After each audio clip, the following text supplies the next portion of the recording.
Tito capítulo 1. Ven a Tito capítulo 1. Te voy a decir lo que vamos a hacer esta noche. Yo quisiera llevarte a este pasaje que comenzamos la semana pasada a tratar con Steve, ¿verdad? Steve y yo estamos tratando de enseñar este libro entre los dos, entre el corazón de Steve y de alguna forma mi manera de ver el pasaje. Y yo creo que lo que vamos a aprender esta noche es muy bueno.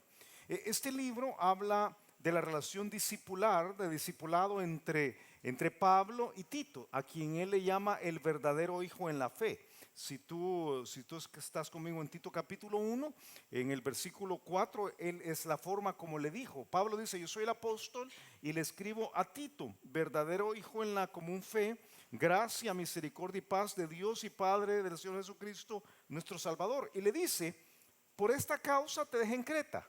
Esa es la razón por la cual te dejé en Creta. Ahora en unos momentos te voy a explicar cada aspecto del pasaje, pero aquí dice: yo tengo una razón por la cual te he dejado en Creta. Y eso me hizo pensar a mí cuando estaba iniciando el proceso de estudio, hacerme la pregunta. Yo te hago la pregunta a ti. La pregunta grande creo esta noche es: ¿y tú y yo por qué seguimos acá? ¿Por qué seguimos acá? ¿Por qué seguimos acá? ¿Por qué seguimos en El Salvador, tú y yo? Es una pregunta, porque si tú sabes un poquito de las estadísticas sobre nuestro país, de El Salvador se van cada año 1% de la población. O sea, durante los últimos 30 años, de forma sistemática, más de 60,000 salvadoreños se han ido para otros lugares del planeta. Por esa razón, si tú estudiaste sociales allá por 1900, no me acuerdo, ¿verdad? Si algunos piensan, sociales, ya no me acuerdo cuándo era eso. Pero si tú estudiaste sociales allá por 1985 y te dijeron que El Salvador tenía 6 millones de habitantes, y preguntas ahora a los estudiantes de sociales, te van a decir que El Salvador tiene 6 millones de habitantes. Y entonces uno se pregunta: ¿será que los salvadoreños no tenemos hijos? Y la respuesta es como: no, sí tenemos. Solo que cada año se van 60,000 personas. 1% de la población, sistemáticamente durante los últimos 30 años. Entonces la pregunta es: ¿por qué tú y yo no nos hemos ido?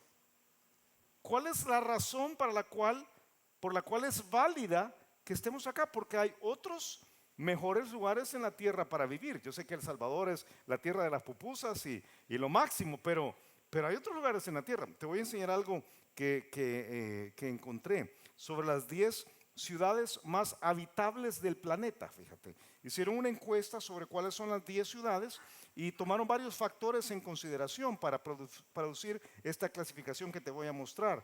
Estos factores incluyen la situación económica de la ciudad, la situación política y la situación ambiental, el transporte público, la salud, la vivienda y la infraestructura. Entonces agarraron todo esto y hicieron una encuesta del estilo de vida. Muchas de estas ciudades son caras, de un solo te digo, y entonces salió un índice de las 10 mejores ciudades. Ahora, algunas cosas curiosas: ninguna de estas ciudades está en Estados Unidos, ninguna está en América Latina y San Salvador no está en la lista. O sea, solo para que estemos claros, ¿verdad? San Salvador no está en la lista. ¿Cuáles son las 10 ciudades? Y algunos quizás han estado en algunas de estas ciudades. Es Basilea en Suiza, Copenhague en Dinamarca, Ginebra en Suiza, Frankfurt en Alemania, Düsseldorf en Alemania, Vancouver, que es la única ciudad de las 10 que está en territorio americano. Vancouver, que está en Canadá, por supuesto, Múnich, que está en Alemania, Auckland, en Nueva Zelanda. Auckland es la tercera, he ido de décimo para primera. Zurich, que está en Suiza, y finalmente tienes la ciudad la mejor ciudad para vivir es Viena. Ojo que no hay ninguna en Estados Unidos, ¿verdad? Pero uno dice: hey, ¿por qué no nos vamos ahí? ¿Por qué nos quedamos más bien en San Salvador, verdad? O sea, en San Salvador, uno dice, las trabazones de San Salvador, qué cosa más increíble, ¿verdad? Y ahora estos días donde nadie protesta por ninguna cosa, ¿verdad? Y a nadie se le ocurre tapar las calles, y uno dice, qué terrible. Y ves San Salvador y uno dice, este es testimonio personal. Cuando estaba haciendo esta presentación, puse en Google, puse monumento feo y me salió esto. Uno dice, ¿Por qué nos quedamos aquí? O sea, ¿por qué nos quedamos acá? ¿Por qué estar en un lugar que a veces es difícil vivir? Si somos honestos, ¿verdad? Y yo sé que el video de esto lo van a ver por muchos lugares, pero si somos honestos, nuestro país es un país complejo para vivir. Si vas por toda la parte de las infraestructuras que acabamos de mencionar, ¿verdad? Y tú ves el transporte público de otras ciudades y lo comparas con la 101 aquí, ¿verdad? Uno dice, estamos a años luz, y la parte de la salud y la criminalidad y todo esto. Entonces, ¿para qué estamos aquí? ¿Cuál es la razón válida para estar acá? Yo quiero compartirte esta noche del corazón de Dios, creo yo. La razón por la cual es válido que alguien esté en una circunstancia difícil, en un país difícil. Porque cuando Pablo deja a Tito en Creta, Pablo está dejando a Tito en un lugar muy difícil. Muy difícil moralmente, muy difícil históricamente, una condición económica que no era la mejor. Pero le dice Pablo a Tito, yo te he dejado con una misión válida para tu vida. Y esa misión válida tiene que ver con el discipulado. Es estrictamente ligado con esto que nosotros ahora llamamos discipulado y que Steve te dijo la semana pasada de una manera muy clara. No se trata del programa, no son las lecciones, no es un curso, no es información, es la transferencia de la vida a otras personas. Entonces, Pablo le dice en Tito capítulo 1 en el versículo 5, le dice, por esta causa te dejé en Creta, para que corrigieses lo deficiente y establecieses ancianos en cada ciudad, así como yo te mandé. El que fuere irreprensible, marido de una sola mujer, y tenga hijos creyentes, que no estén acusados de disolución ni de rebeldía. Ahora, tú dices, o sea, que él se quedó ahí para hacer un cambio religioso. Y la respuesta es no. Déjame aclarar algunos conceptos antes de entrar a disectar el pasaje para nosotros. Creo que nos equivocamos al equiparar el cambio que Jesús quiere darnos con un cambio solamente religioso, porque si esto se tratara de cambiar este país religiosamente, yo te digo que el país ya cambió de religión. El país, nuestro país en particular, ha tenido una experiencia de cambio religioso grande en los últimos 30 o 40 años. Algunos de nosotros que llegamos al Señor allá por, tú recuerdas, ¿verdad? En el Antiguo Testamento, ¿verdad? Llegamos allá al Señor. ¿Tú te acuerdas cuando ser evangélico en este país era algo muy raro? Ahora no es así. Ahora las estadísticas dicen que en este país hay muchas personas que han abrazado un cambio religioso. Tengo estadísticas aquí, estadísticas exactas para hacerte, para mostrarte. Esto es lo que ha pasado en la religión en El Salvador los últimos, bueno, este es solamente del año 2004, si ves aquí, al 2017. Y tú tienes que la Iglesia Católica, que fue durante mucho tiempo la religión dominante en nuestro país, algunos de nosotros crecimos cuando la Iglesia Católica era 95% o 96% de los salvadoreños. En el 2004 era 55%, y eso ha bajado hasta el 45%. La iglesia evangélica, que en algún momento fue 3%, en el 2004 era 28%, y ahora tenemos más o menos 35%.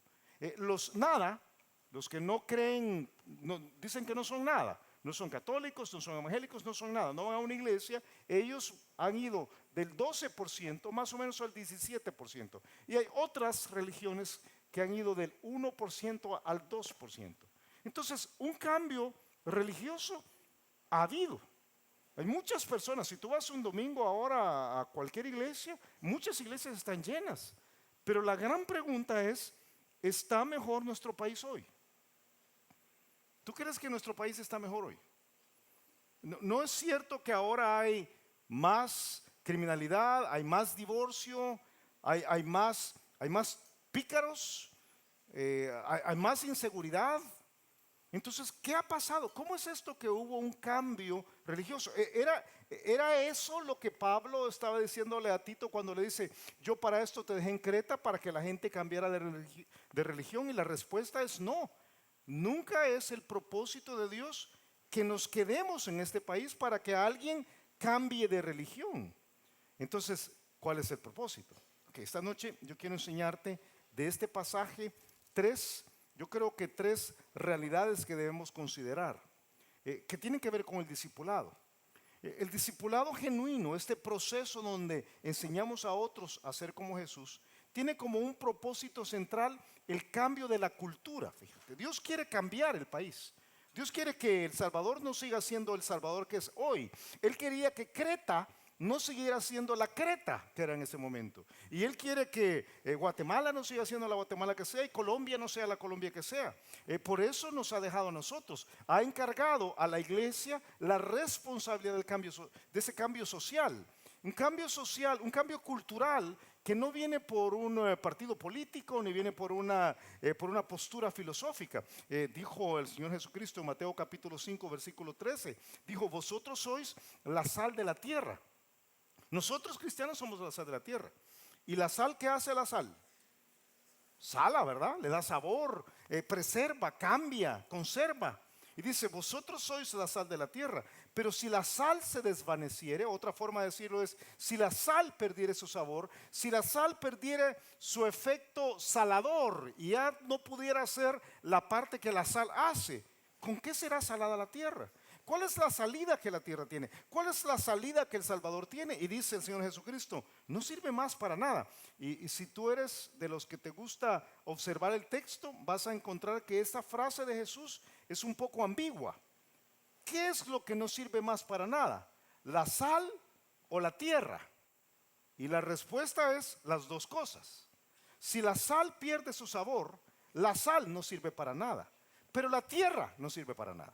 Aquello que iba a ser salado, dice, no sirve más para nada, sino para ser echada fuera y hollada o pisoteada por los hombres. Yo te pregunto, yo sé que aquí algunos son muy buenos cocineros, pero ¿cuánta sal necesitas para salar una libra de carne? ¿Cuánta sal? Algunos están hasta haciéndole así, ¿verdad? O sea, están haciendo, lo que necesitas para salar una libra de carne es un poquito, ¿verdad? Yo creo que el término técnico es una carambadécima, ¿verdad? O sea, un puchito realmente, o sea, nada, casi nada. Ahora imagínate en nuestro país. En nuestro país, 35% de los salvadoreños supuestamente son sal. A mí me impacta una frase que dijo John Orbeck. John Orbeck dijo: una libra de carne seguramente se vería afectada por un cuarto de libra de sal. Claro, si tú agarras un cuarto de libra de sal y se lo untas a una libra de carne, ¿cómo va a quedar esa carne? Saladísima. En el caso de nosotros no es un cuarto. En el caso de nosotros es un tercio, más de un tercio. ¿Cómo quedaría una carne salada con un tercio de libra de sal? Y entonces pregunta este señor Orbeck: si esto es verdadero cristianismo, la sal de la tierra, ¿dónde está el efecto del que habla Jesús? Y yo me hago la pregunta sobre nosotros. Si nosotros somos la sal, y de verdad los cristianos que nos llamamos cristianos evangélicos hemos tenido una experiencia con Jesús y de verdad hemos tomado como responsabilidad afectar nuestra cultura, ¿a dónde está el efecto? ¿A dónde se ve el efecto? En el caso de Tito, aquí en la carta de Tito, él no ha sido enviado a El Salvador, él ha sido enviado a Creta. Y para ti que me dices, ¿dónde está Creta? Aquí tengo un mapa, a ti que te gusta la parte de historia y todo esto. Creta es una isla relativamente grande que está en el Mediterráneo, todavía está ahí, por supuesto, ¿verdad? Tienes ahí a Italia, aquí ves la parte de abajo de la bota, esta es Grecia, esto es lo que nosotros conoceríamos como Turquía, aquí está Israel y aquí está Creta. Creta era un lugar que era complicado. Nosotros lo conocemos históricamente y tú puedes leer en cualquier enciclopedia sobre Creta como un lugar donde pasaban las caravanas las embarcaciones que llevaban tráfico a veces de esclavos, a veces de bienes. Pero Creta tenía la particularidad de que la cultura que ellos tenían era muy complicada. Era muy complicada. Pablo le dice: te dejo en Creta porque tienes que corregir algunas cosas en Creta. Y la gran pregunta es: que había que corregir. Si tú lees el libro de Tito, vas a encontrar que a lo largo de toda la carta que Pablo da a Tito, están los esbozos o el perfil de los cretenses. Los cretenses eran cosa seria, parecían salvadoreños. Dice Tito capítulo 1 versículo 12, solo para que veas algunas de las cosas como eran los cretenses. Uno de ellos dice: su propio profeta dijo, los cretenses, siempre mentirosos, malas bestias, glotones ociosos. Ahora ya sabes cómo puedes decir alguno, ¿verdad? Sos un cretense, ¿verdad? Mala bestia, ¿verdad? Glotón ocioso. Y dice Pablo, porque el que dice esto es un cretense. O sea, un cretense habla de los suyos diciendo, no, que los míos son terribles. Y dice Pablo, este testimonio es verdadero. O sea, lo que dicen de sí mismos es cierto. Por tanto dice, repréndelos duramente para que sean sanos en la fe. Dice el versículo 15, dice que eran personas que eran mal pensadas. Todas las cosas son puras para los puros, mas para los corrompidos e incrédulos nada les es puro, pues hasta su mente y su conciencia están corrompidas. Dice capítulo 3, mira, versículo 1, recuérdales a los cretenses que se sujeten a los gobernantes y autoridades. O sea, los cretenses tenían un problema de rebeldía con todo lo que era sistema sobre ellos. Ellos habrían salido a protestar a la calle porque no tenían agua, o sea, para que nos entendamos, ¿verdad? Era un problema. Y dice que obedezcan, que estén dispuestos a toda buena obra, que nadie difamen. Eran chambrosos, para que usemos términos salvadoreños. Que no sean pendencieros, eran enojados, sino amables, mostrando toda mansedumbre para con todos los hombres, porque, dice Pablo, nosotros, igual que los cretenses, nosotros también éramos en otro tiempo insensatos, rebeldes, extraviados, esclavos de concupiscencias y deleites diversos, viviendo en malicia y envidia, aborrecibles. ¿Sabes cuál es el término para aborrecibles entre nosotros? Caían mal. Tú tratabas a un cretense y caía mal. Y dice, estos tienes que cambiar, esa cultura, tienes que ver cómo se hace algo para cambiar. La cultura en general afecta a Dios. Yo creo que a veces nosotros vemos a nuestro pueblo, ¿verdad? A nuestro país. Y uno dice, pero ¿será que Dios realmente se afecta? ¿No será que Dios es bien maduro y que aguanta y tolera todo lo que nosotros hacemos? Y la respuesta es no. Cuando un pueblo persiste en pecar de forma sistemática, Dios se afecta. ¿Tú te acuerdas, por ejemplo, el caso de Jonás? En Jonás capítulo 1, versículo 1 y 2, Dios le dice a Jonás, vino palabra de Jehová a Jonás, hijo de Amitai, diciendo, levántate y ve a Nínive. Nínive era la ciudad principal de aquel tiempo, ahora hubiéramos dicho que era Nueva York o era Los Ángeles o era una de estas ciudades gigantescas. Y dice, levántate, ve a Nínive, aquella gran ciudad, y pregona contra ella porque ha subido su maldad delante de mí. O sea, Dios dice, yo veo todo lo que está pasando ahí y me afecta. En el caso de los ninivitas era espantoso. La historia dice que eran probablemente uno de los pueblos más viciosos que ha existido. Ellos tomaban a sus bebés, por ejemplo, una de las cosas que hacían es tomaban a sus propios bebés y los desollaban, les quitaban la piel. Y luego agarraban la piel, la llevaban a una de sus tiendas donde tenían sus comercios y clavaban la piel de sus bebés para que los dioses que ellos adoraban les dieran buena suerte. Y hay un momentito donde Dios dice, yo eso no lo tolero. O sea, alguien tiene que hacer algo. Dice Isaías capítulo 5, ahora describiendo lo que yo pienso que es nuestro tiempo. Porque si tú ves a el Salvador querido, quizás nosotros no desollamos niños, aunque hay mucho aborto. Pero dice Isaías 5:20, hay de los que a lo malo dicen bueno y a lo bueno malo, que hacen de la luz tinieblas y de las tinieblas luz, que ponen lo amargo por dulce y lo dulce por amargo. Tú y yo vivimos hoy en una sociedad que se empeña en llamar bueno a lo que Dios ha llamado malo, y se empeña en llamar malo a lo que Dios ha llamado bueno. Y pensamos que algunos quizás hemos llegado a pensar que es lo normal. pero no es lo normal. Y Dios mismo se afecta. Yo te garantizo, estamos llegando a esos años en los cuales si tú tomas una posición dura por lo que la Biblia dice, algunas personas van a decir, tú estás loco o estás equivocado. Prueba parándote en tu universidad o parándote en tu trabajo y diciendo en voz alta, miren, yo creo que la homosexualidad es pecado. Prueba a ver qué te dicen. Y te van a decir, no, que usted es un homofóbico, ¿verdad? Pero la Biblia dice otra cosa, la Biblia dice que es pecado.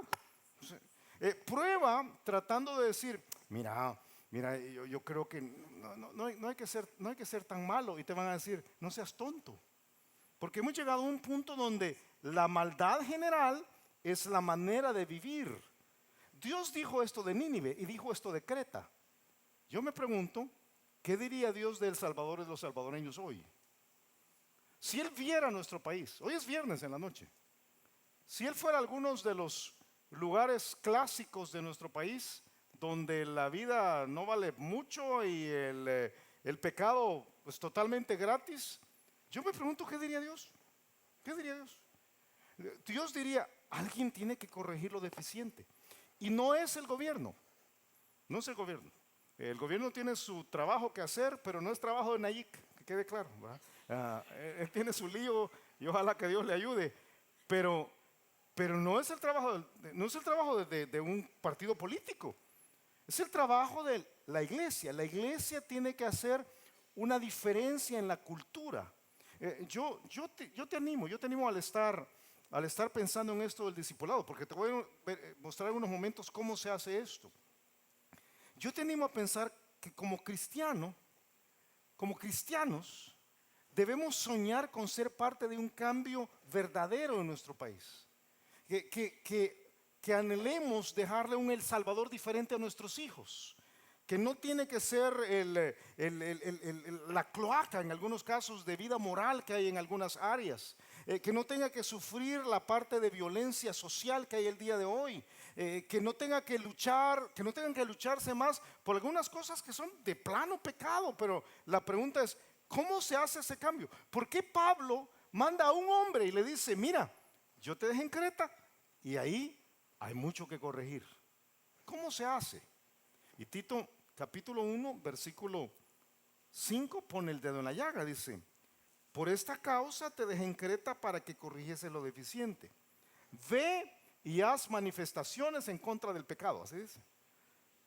Únete a un movimiento social que luche contra todo lo que está en contra de Dios. Ahora algunas iglesias se lo hacen, yo creo que con muy buen corazón están en contra de los que están a favor y a favor de los que están en contra, ¿verdad? Y entonces arman una lucha social y vamos a declarar, o algunos cristianos que dicen, no, yo me voy a poner en mi Facebook todo a hablar contra el pecado, ¿verdad? Porque todos esos pecadores, qué terribles.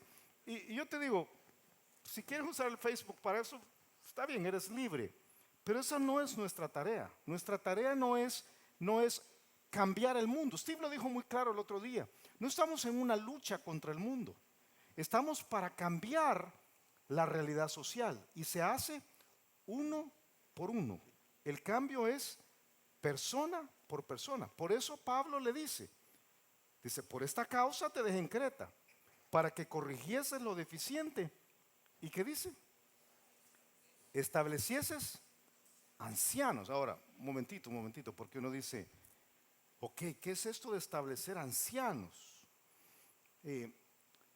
Son individuos, son personas que han madurado. Déjame plantearte que la cultura cambia cuando los individuos cambian. Así funciona. Por eso nuestra tarea no es global, nuestra tarea es el discipulado persona por persona y no el cambio de la sociedad completa. Por eso Dios dice, lo que tienes que hacer es pasar a cada uno por un proceso donde llegue a ser una persona madura, un anciano. A este proceso llamamos discipulado, eso es lo que llamamos discipulado. Discipulado es el proceso en el que te conviertes cada día más en alguien parecido a Jesús. Ese es el propósito. ¿Cómo se cambia? ¿Cómo va a cambiar El Salvador? El Salvador va a cambiar cuando las iglesias entendamos que no se trata de hacer que alguien venga a la iglesia, que el que venga a la iglesia es bueno. Ni siquiera se trata de hacer que alguien reciba a Jesús. El que alguien reciba a Jesús es bueno para el alma.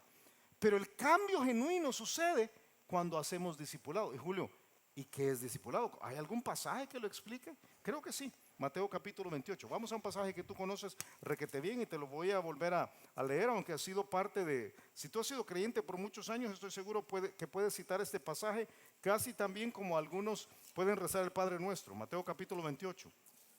Versículo 18, algunos están pensando, el Padre Nuestro que está en el cielo, santificado, no es verdad. Pero este no dice eso. Mateo capítulo 28, versículo 18. Las últimas palabras de Jesús, en este caso le llama la gran comisión. A muchos le llaman la gran comisión y creo que el nombre se ha dicho tantas veces que ha perdido el peso. Esta es la gran orden. Esta es la orden suprema. Esta es la orden del día. Dice Mateo capítulo 28, versículo 18, palabras de Jesús. Jesús se acercó a sus discípulos y les habló diciendo: toda potestad me es dada en el cielo y en la tierra. Por tanto, id y haced discípulos a todas las naciones. Ese es discipulado. No, eso no es discipulado. Eso es lo que nosotros llamaríamos evangelismo. Es ir a hablar con una persona que no conoce a Jesús y mostrarle que necesita seguir a Jesús. Y es presentarle el evangelio. Y es que la persona diga, de plano, yo quiero seguir a Jesús. Pero en el momentito que lo hace, no cambia. No cambia. Cuando tú recibiste a Jesús, se te quitaron todos los problemas en ese momento. Se te quitó todo tu mal carácter. ¿Cuántos aquí eran enojados antes de llegar a Cristo? Levanten su mano. ¿Cuántos siguen siendo enojados hoy? Sí, o sea, todos tenemos algún problema, ¿verdad? Tú antes de llegar a Cristo eras, yo no sé, antes de llegar a Cristo eras yo no sé, mal pensado, ¿verdad? Irresponsable, mentiroso. Y tú me dices, no, yo mentiroso no era. Ya viste que era mentiroso, ¿verdad? O sea, no tenemos algo. En el momentito que eres hecho un discípulo, empiezas a seguir a Jesús, pero no cambias.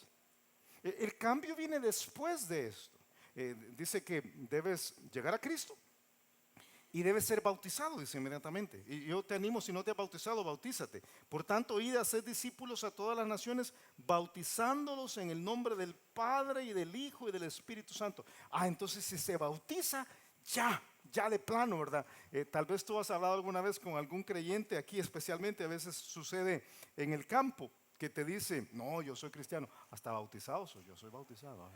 O sea, quiere decir que ahí fue el cambio grandísimo. Estos días murió un hombre que amamos mucho, ¿verdad? Cuando nosotros amamos mucho, Papatito. Papatito llegó al Señor hace 20 y pico de años.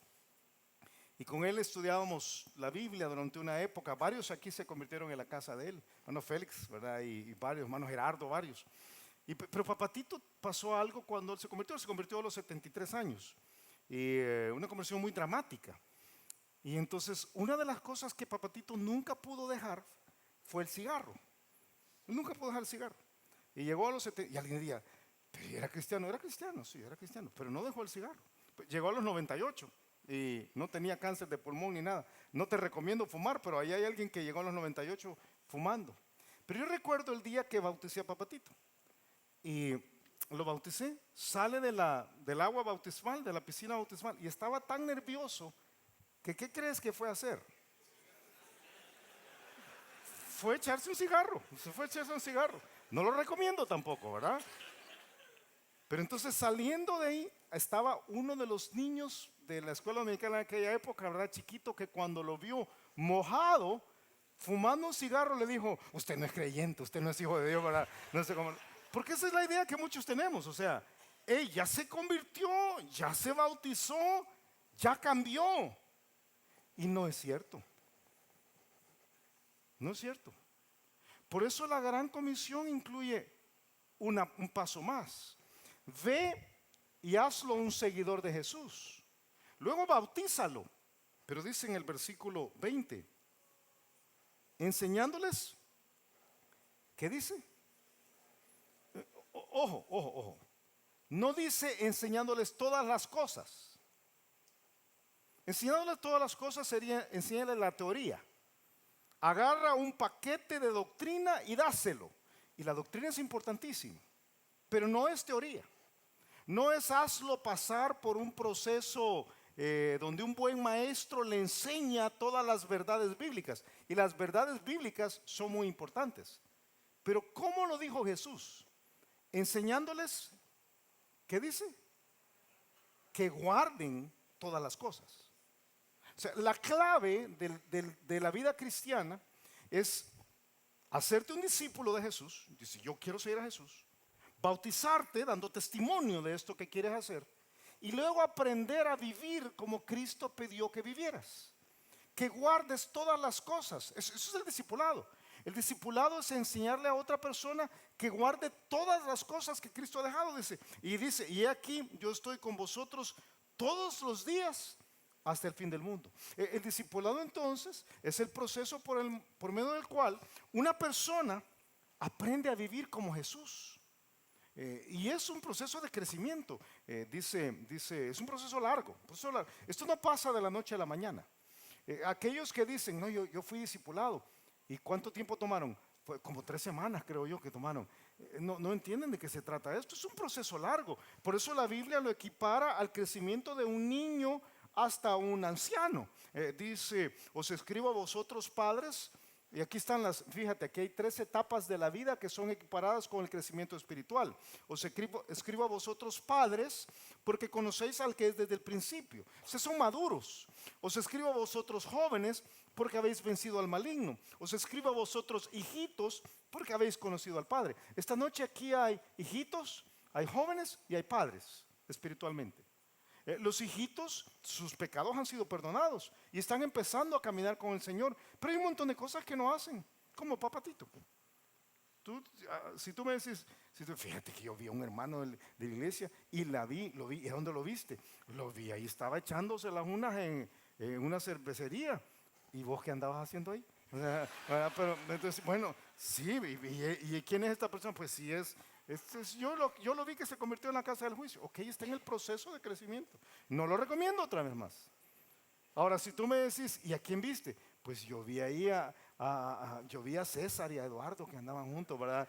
Ahí tenemos un problema porque ellos deben ser maduros, ¿verdad? Pero es esa parte de decir, hey, voy a crecer y esto toma años.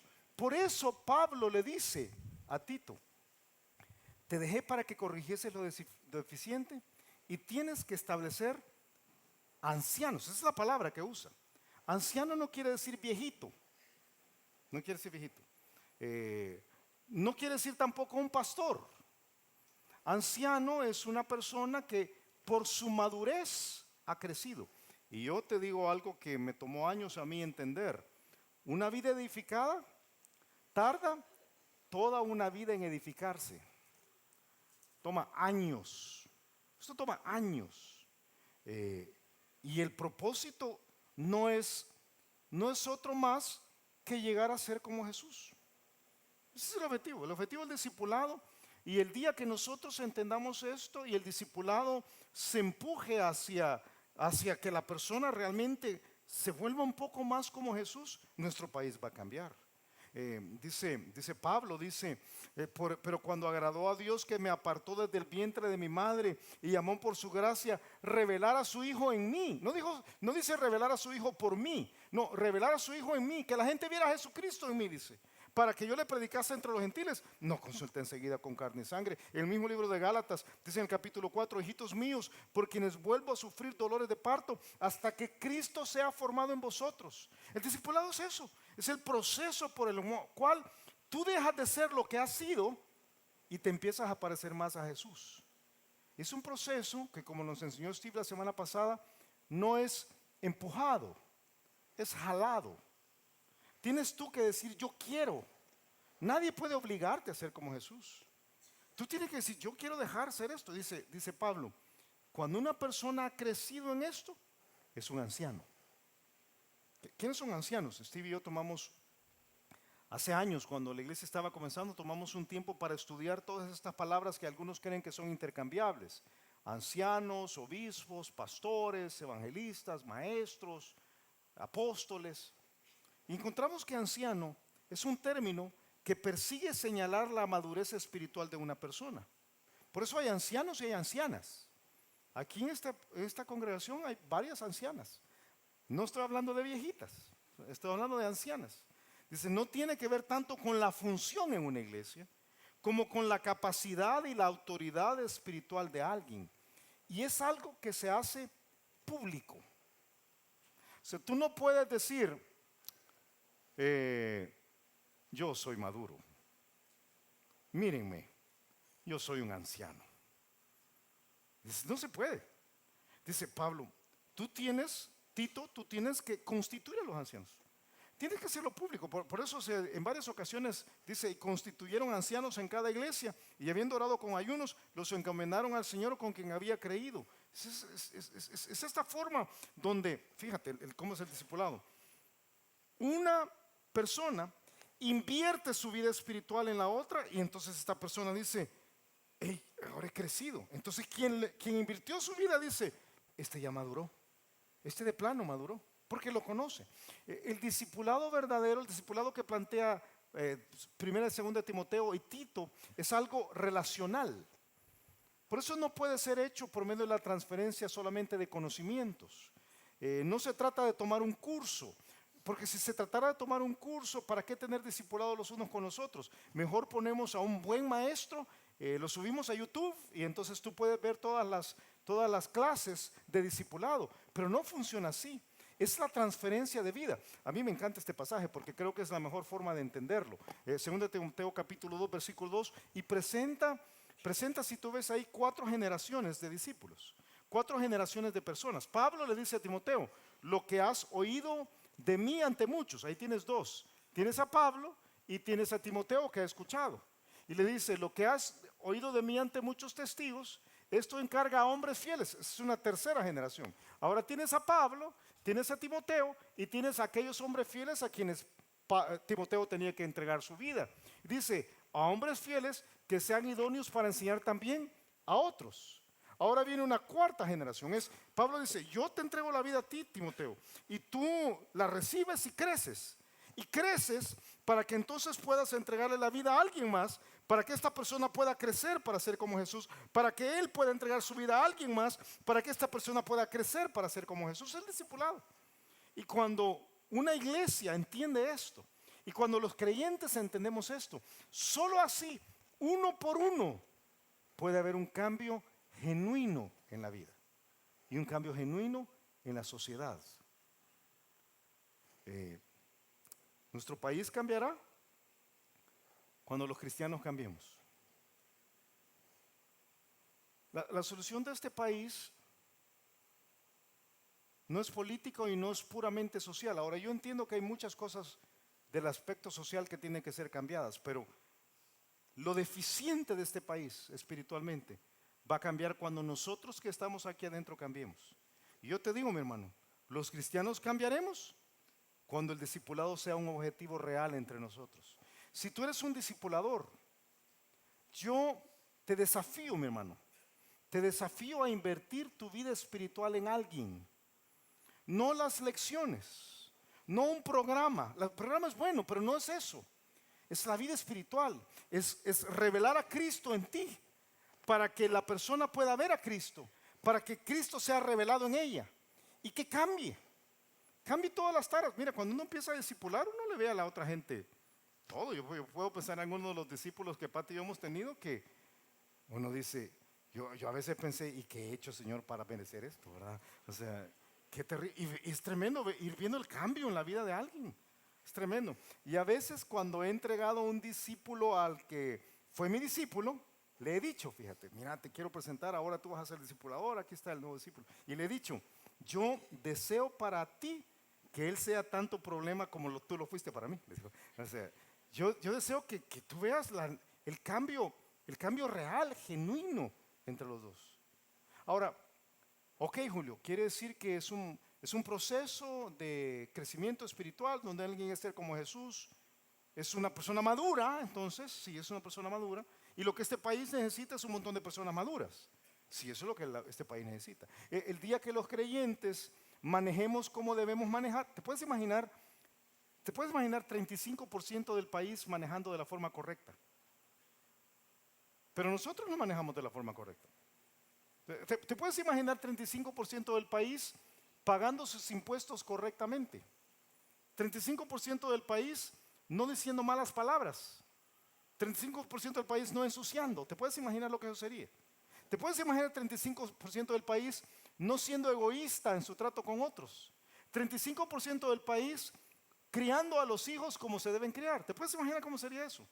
Pero no tenemos eso. La mera verdad es que no tenemos eso. Porque no hemos entendido de qué se trata el proceso de crecimiento espiritual. Es llegar a ser como Jesús. Ok, dices, pero yo sí, Julio. Ok, mira lo que dice el versículo siguiente. Tito capítulo 1, versículo 6. El discipulado, el propósito del discipulado es el cambio de la cultura. El proceso del discipulado es el cambio de la persona. Pero yo te planteo hoy que la prueba del discipulado es un cambio en la familia. Si tú eres maduro o no, se ve en la familia. Yo te digo, la madurez no se prueba en el contexto de la iglesia, sino en tu casa. Porque quien vive contigo te conoce, ¿sí o no? O sea, aquí, mira la persona que tienes a la par, mira la persona que tienes a la par. Dime si no parece, aquí parece un santo, ¿verdad? Un santo. Pero si tú estás sentado a la par de alguien que vive contigo en la casa, estás pensando, aquí se ve así, ¿verdad? Aquí, deberían verlo en la casa. Cómo dice, cómo habla, lo que hace.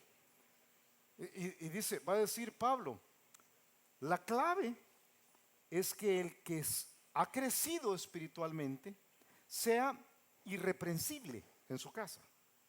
Dice versículo 6, yo te pido que hagas personas maduras. ¿Quiénes son estas personas maduras? El que fuere irreprensible. ¿Y qué es irreprensible, Julio? Irreprensible es alguien que no merece reprensión. No es alguien perfecto, pero tú sabes lo que estoy diciendo. Es alguien que los que están en su casa pueden decir, no, si este de plano se ha convertido. Este de plano está cambiando. Este de plano. Y dice que la forma de cambiar, que por cierto, para ti que estás pensando, Julio, pero eso no es un requisito para los pastores. Sí, claro, es un requisito para los pastores.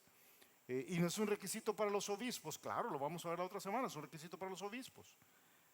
Pero entonces no es para mí, ¿cómo no? Y no tenemos el tiempo, pero si estás tomando notas, en 1 Corintios capítulo 1 dice que todos nosotros debemos buscar ser irreprensibles, especialmente allí donde todos nos conocen.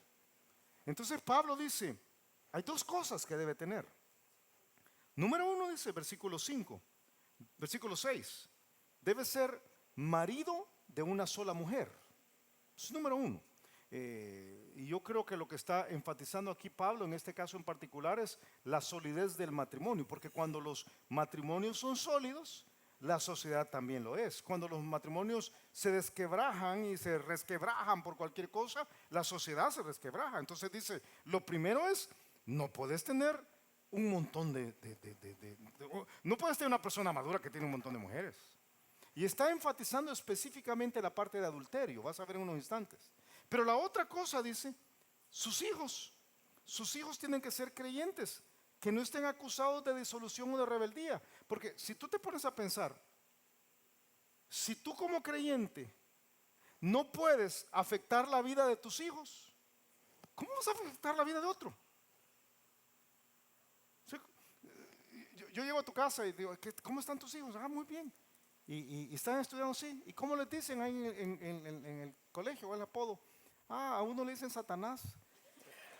Y al otro le dicen el 666, ¿verdad? O sea, ¿qué pasó verdad? ¿Qué le pasa a este? O sea, si tú mismo no has podido hacer un efecto en tus hijos, si tus hijos son libertinos y desobedientes, son las dos palabras que utiliza aquí, pues el futuro de los hijos está perdido, el futuro del país está perdido.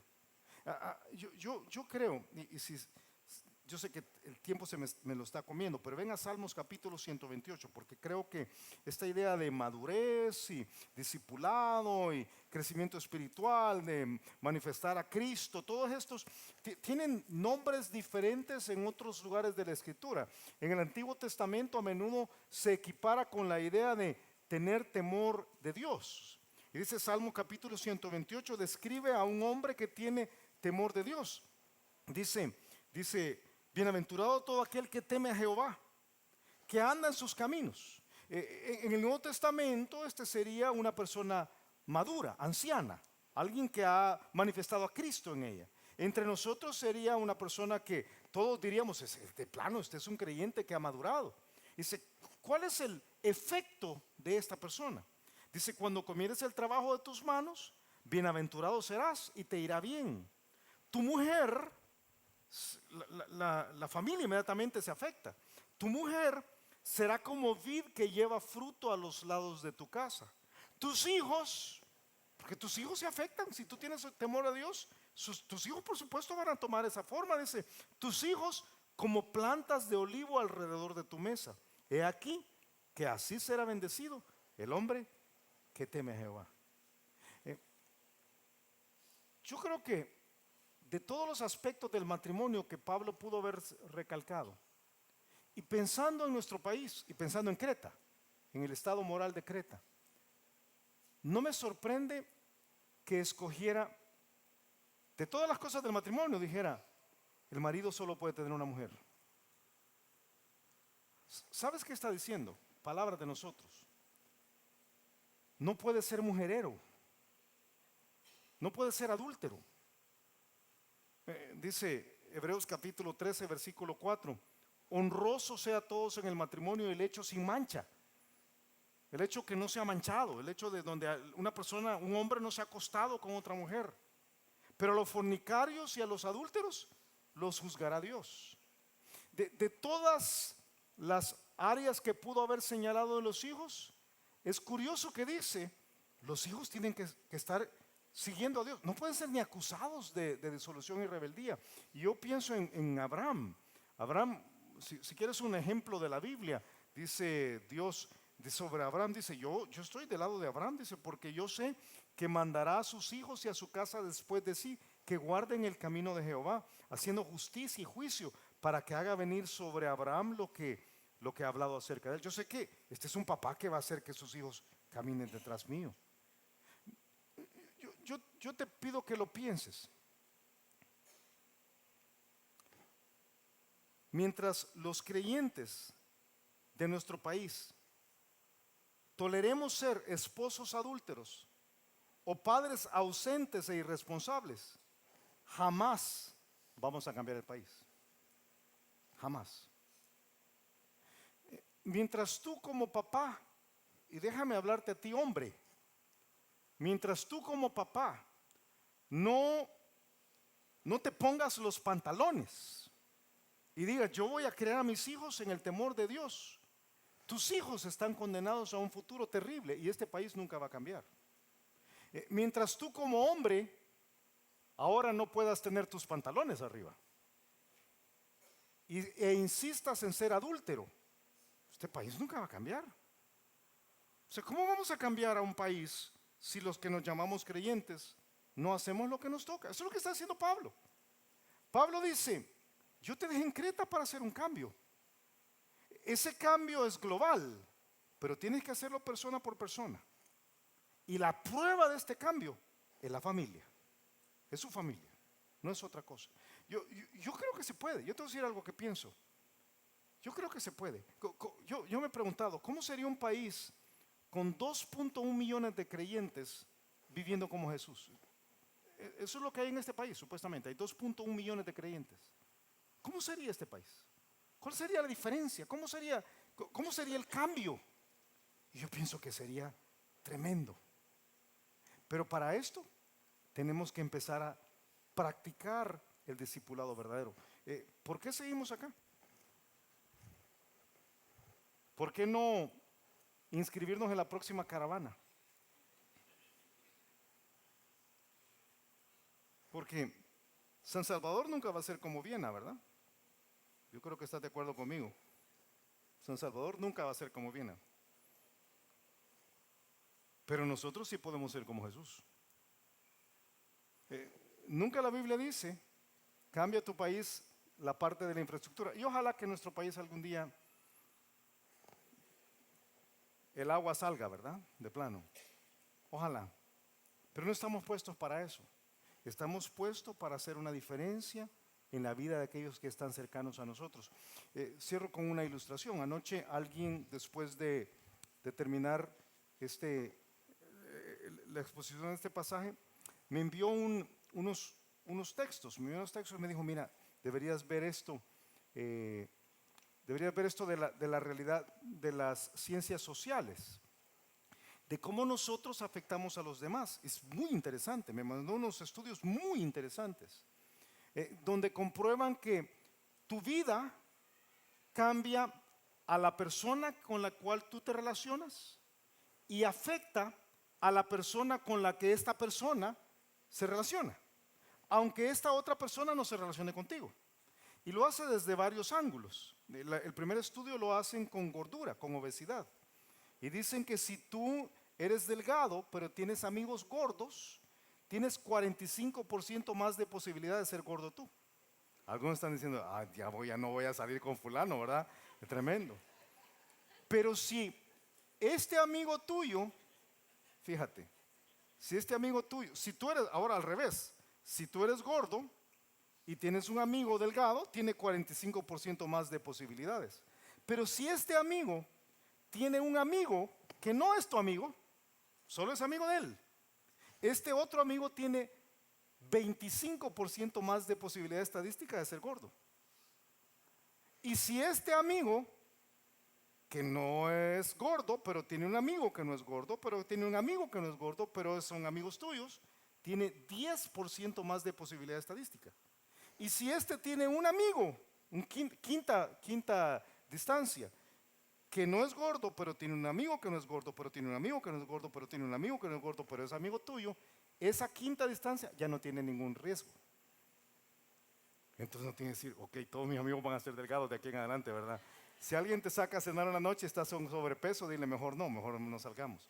Pero ¿qué es el estudio? ¿Qué es el propósito de eso?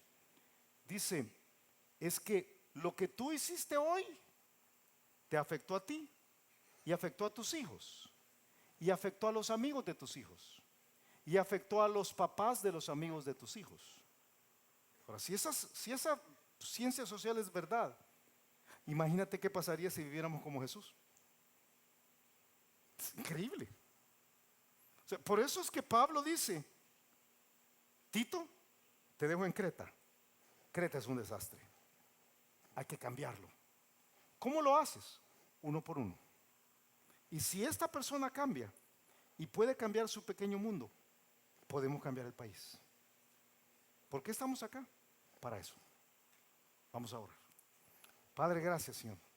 Gracias por este pasaje, gracias por este trozo, gracias por esta verdad. Señor, algunos de nosotros no hemos empezado a crecer. Hemos sido hechos tus discípulos en el sentido en que nos hemos convertido, estamos caminando. Algunos hasta se han bautizado. Pero Señor, aún no han tomado la decisión de guardar todas las cosas como tú nos dijiste. Enséñanos, Padre. Yo te pido esta noche que nos enseñes para que podamos llegar a ser como tú. Y Padre, para aquellos que tenemos la responsabilidad de afectar a otros, enséñanos, desafíanos. Yo he hablado esta noche, en lo que tienes la cabeza agachada, los ojos cerrados, con creyentes. Obviamente he hablado con la iglesia. Pero no quiero cerrar sin darte la oportunidad a ti de empezar a seguir a Jesús,